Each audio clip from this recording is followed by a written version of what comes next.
Winning a scholarship is an incredible achievement, and if your student's bringing in the money, then that's exciting. But you might be wondering, how can we use this money? Is there any kind of flexibility?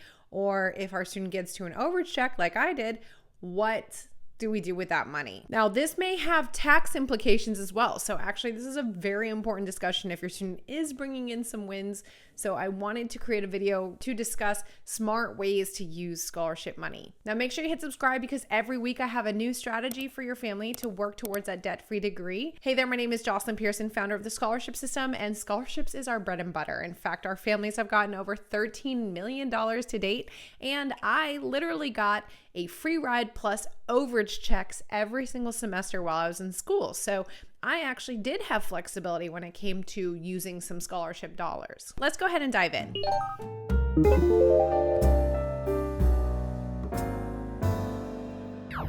Now, before I begin, I want to clarify that some scholarships have specific outlines and restrictions on what money can be used for. So they might say has to be used on tuition and fees, for example, cannot be used for room and board or what have you. On the other hand, some scholarship committees might be more flexible. They might even be willing to disperse the money directly to your student. I had a mixture of all of this. A lot of times it's just a matter of making sure that the money goes to the right place and is used in the correct order, and this doesn't cause a big issue, but we still want to make sure that we are paying attention to the rules. Now, I have a free training. If you're wondering where do we even find these scholarships, my free webinar, it's about an hour long. I cover the exact 6 steps that I use to secure 6 figures in scholarships. You can check it out at scholarshipsystem.com/free webinar, or you can go to this video. We will also link to it along with any other free resources in the description below. All right, let's talk about how to use the money. So first and foremost, tuition and fees. Of course, we want to make sure that that is paid. This is actually why most scholarship committees send the money directly to universities. They want to ensure that the money will first and foremost pay that bill. So this can reduce what students really need to borrow as far as paying for college or families need to pay, and ensures that the most important expenses are covered. Second, textbooks and supplies. Of course, these are going to be necessary depending on the classes that your student is taking. So we want to make sure that this is paid for, although there are tons of strategies to reduce what we have to pay and to really cut the amount that we have to pay for this. In our sister program, Debt Free Degree Lab, we have an entire lesson with 100+ ways to save money on college. You can learn more about that program at thescholarshipsystem.com/join the lab. Next, we have room and board. And this is also an area where there could be lots of savings, but this will have to do with living expenses. Now, using scholarship funds for this might be a little bit more tricky unless it's through the university. On-campus housing, on-campus meal plan,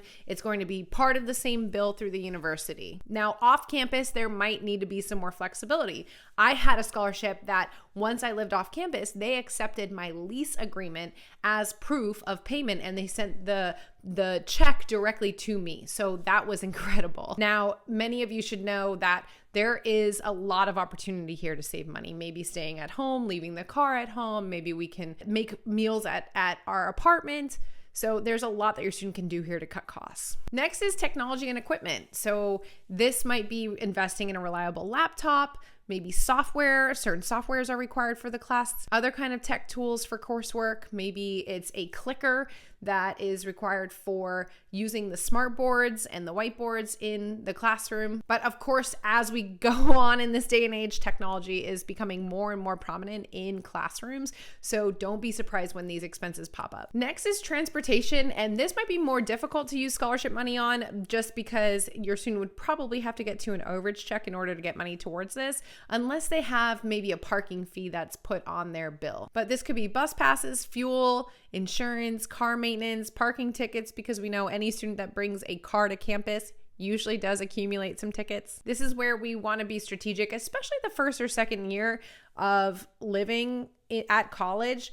we can really reduce the cost here by leaving a car at home. Another area that scholarship money can be used is study abroad programs. Now, there are actually scholarships specifically dedicated to study abroad. In fact, I got them. I studied in Spain for 6 months. It was one of the best experiences of my life, but this is funding that is specific to studying abroad. Now, if a student does an exchange program, then their normal scholarship money would just pay their normal bill at the university, and then they would enroll directly at the school in their abroad country. So that is an option as well, especially for me. That's what I did because I had a free ride at home. So I didn't even want to mess with whatever I would have to pay through a study abroad program. So I just did an exchange, paid my bill back home, and was done. But like I said, I did apply for an extra study abroad scholarship and I got a little bit extra cash for that. Number 7 is internships or professional development. You might be thinking, shouldn't our student be paid if they're doing an internship?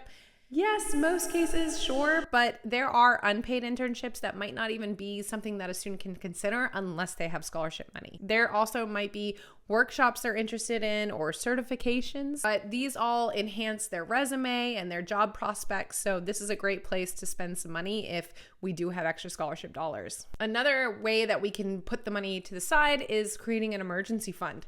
I think this is a great idea, especially for students that get that overage check, so that if there is something that comes up, they have the money aside. For me, my first year, right after it, I actually broke my laptop that was less than a year old, and I needed a new one, and it fell out of my backpack. I'll never forget it. I cringed without even looking at it, just knowing that it was in bad shape, and sure enough, it was.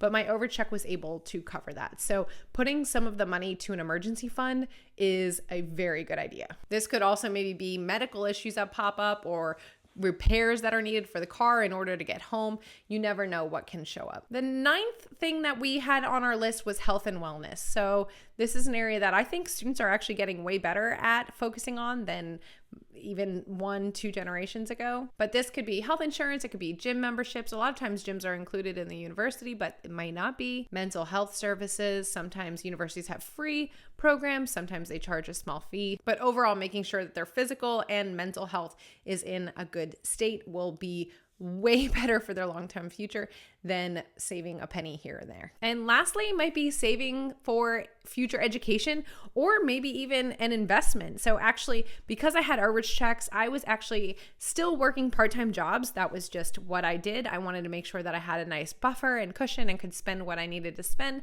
And I actually got to where I was able to save up money and buy a rental property only 2 months out of college. So by being smart with our money and putting it to use, creating those safety funds, safety nets, covering what we needed to, and getting to that overage check, this can really help set up our student for a bright financial future. Not to mention, it can mean that you as a parent don't have to be sending them money every single month. So let me know in the comments, did I forget any kind of expenses that you're thinking of or wondering how you're going to cover it, how your student's going to cover it? And also, if you found a scholarship that had really peculiar requirements that a student could use the money for, share below. I'd love to see what that is. And lastly, if you are hearing this and you're thinking, how are people getting to overage checks? You need to check out that free webinar that I have. Again, it's an hour long, but it is well worth your time. It'll get you and your students started on finding legitimate scholarships with less competition. So check that out at thescholarshipsystem.com/free webinar, or you can click on this video. You can also find the link below in the description. So using scholarship money wisely is very important. We don't want to trigger any kind of taxes or lose any kind of money because we spent it on the wrong thing. But that said, if we get to overage checks, we also want to be smart with what we're using it on. So make sure that you and your student understand where the money is going, what kind of expenses we're spending, where can we be saving, and that way this money can really be made useful and maximized. All right, don't forget to hit subscribe. We've got tons more strategies for you guys, and I'll see you in the next video.